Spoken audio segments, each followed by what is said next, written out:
She grabbed my hand. It's my cycle, human. Don't leave me alone. I had been exploring the outer sectors of the Erythra system when I first encountered her. The station was almost deserted, a skeletal ruin of metal and flickering neon, with corridors echoing like empty tombs. That's where I saw her, a strange humanoid, small and delicate, crouched in the corner of the maintenance bay. Her skin shimmered faintly, a soft lilac that seemed to hum under the dim lights. At first I assumed she was injured or worse, trapped. But when I stepped closer, she didn't flinch. Instead, she looked at me with wide, violet eyes that were unmistakably anxious. I need help," she whispered, her voice trembling. "Are you hurt?" I asked, lowering my pack. She shook her head. Then, almost abruptly, she grabbed my hand. Cold yet electrifying. "It's my cycle, human. Don't leave me alone." The words made me pause. My first instinct was confusion. "Cycle," echoed. "Yes," she said, her grip tightening. "The moons dictate it. My body, it reacts. Hurts. I can't be alone." Her eyes darted toward the shadows of the abandoned station, as if some predator lurked there, waiting. I swallowed hard. I didn't fully understand what she meant, but the urgency in her gaze made me nod. Okay, I'll stay." She led me through the maze-like corridors to a small chamber in the station's core. Inside, the walls pulsed faintly, almost alive. Her breathing grew rapid, shallow, and I realized that her hands, still gripping mine, were trembling violently. I tried to keep my composure. "Just breathe. I'm right here." She leaned against me, her forehead pressed to my chest. "You don't understand, human. The cycle, it controls everything. My strength, my pain, even my mind. If I'm alone, the pain, it consumes me." I nodded, though I barely grasped her physiology. "Then you won't be alone." Hours passed. I watched her shiver and writhe on the floor, whispering incomprehensible words under her breath. The cycle seemed to pulse through her, like a storm contained in fragile skin.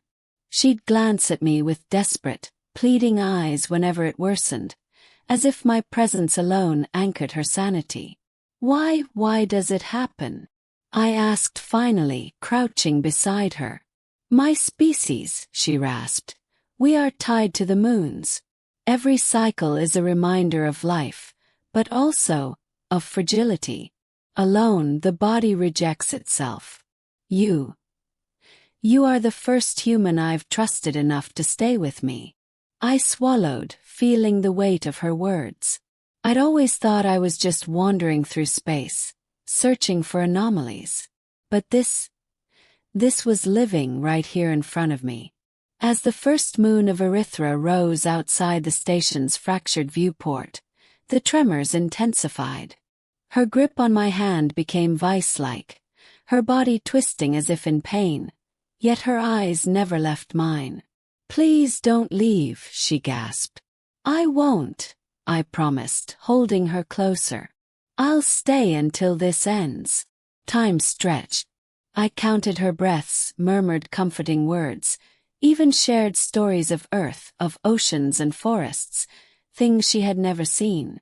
Each sound seemed to tether her to sanity, to the present, until slowly the convulsions subsided.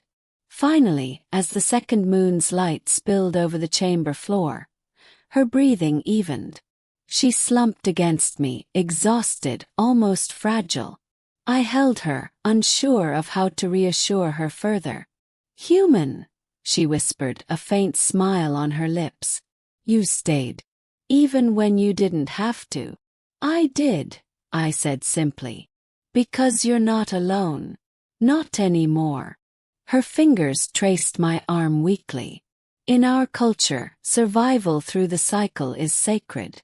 Few lived to see the dawn of the moons. You became part of that survival." I didn't know how to respond. The enormity of her trust weighed heavily on me. But before I could speak, she closed her eyes, finally allowing herself to rest. I stayed beside her, the quiet of the station punctuated only by the hum of failing machinery and the distant cry of space winds. Hours later she stirred, her lilac skin glowing faintly in the dim light. "I need to thank you," she said. Her voice was soft but resolute. "Not many humans understand what it is to hold life through pain. You did. You chose to see me as more than fragile." "I didn't do anything extraordinary," I said, though my voice felt small in the vast chamber. "I just stayed. You survived.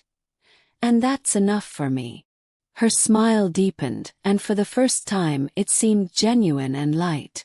"Then, you are my companion now. Not just by circumstance but by choice." I nodded, realizing something profound had shifted. The cycle, the moons, her pain, they had brought us together in a way I never expected. And in the quiet of that derelict station, I understood the truth of her words. Survival is a shared experience, and trust is forged in the moments no one else sees. We left the chamber as the first rays of Erythra's sun pierced the horizon, painting the broken metal in hues of gold and crimson. She walked beside me, not just holding my hand, but trusting me with her life, her fears, and her vulnerability. I realized that whatever the future held, I would never leave her side. Because sometimes the bravest thing you can do isn't fight a battle or traverse the stars. It's simply staying when the universe wants you to run. And for her I stayed. Hours passed, and the storm of her cycle began to fade. Her trembling slowed, and the convulsions that had racked her body softened into quiet, exhausted breaths. I held her gently, refusing to let go, knowing that my presence alone had kept her tethered to sanity. Finally she lifted her head, her wide violet eyes meeting mine. "Human, you stayed," she whispered, her voice trembling but steady. "Even when it was hard. Even when I was difficult." "I told you," I said softly. "I'm not leaving. Not now, not ever. You're not alone." A faint, relieved smile broke across her lilac face. "In my world, surviving the cycle is sacred but terrifying. Few endure it without succumbing to the pain. You were my anchor." Her fingers traced my arm lightly, fragile but determined. "You didn't just stay beside me," she continued. "You chose to see me as more than my fragility. You saw me." I squeezed her hand. "And you survived. That's what matters." She leaned against me, the tension finally leaving her body. The first rays of Erythra's sun spilled through the shattered viewport, painting the chamber in gold and crimson.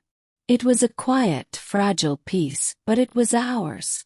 She lifted her head again, eyes shining with gratitude. "Then we are companions now, not by chance but by choice." I nodded, feeling the truth of her words deep in my chest. Whatever the moons, the cycles, or the pain that lay ahead, we would face it together. Because sometimes survival isn't about strength or skill. It's about presence, trust, and refusing to let go when it matters most. And for her I stayed.